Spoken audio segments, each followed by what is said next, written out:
The recovery process for forest fire management in the area is about really making the public land safe for people to come and access again. When an emergency hits, like a bushfire, we get in there as soon as possible to start us doing the risk assessment and looking at the damage as a result of that emergency. This then helps with future planning and how we're actually going to recover the land.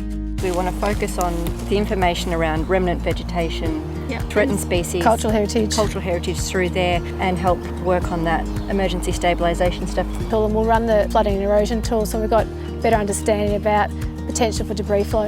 Yeah, working towards getting that report done. We want to make the roads safe for people to drive on. We want to remove the hazardous trees where they've come about, and we really want to stabilise the soil so we don't get erosion into the creeks and gullies that make up this precious environment. Hey Pat. Good mate, how are you? Just gonna have a look at this job up here. So if we can move some of this dirt and spread that across so we can still get a slasher in there to do that fire break kind of work. Bulldozers and graders are really important parts of recovery. A lot of roads and tracks have been opened up and we've put in new control lines utilising those machines. And post that, we really need to get the drainage right, get the water running off the tracks and try and stop the silt building up and flowing straight into creeks and gullies. The regrowth will be 1 or 2 years and you'll hardly even know a bulldozer's there. We've got natural values like all our flora and fauna and also cultural heritage assets.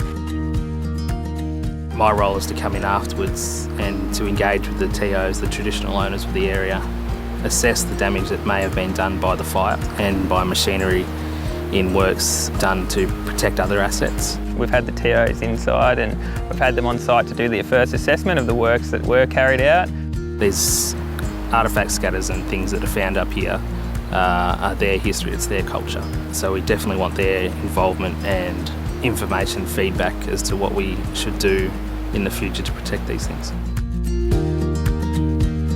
Tourism's a really crucial part of this area, so we worked as hard as we could to get the main tourist roads open as soon as possible to get visitors back into that area.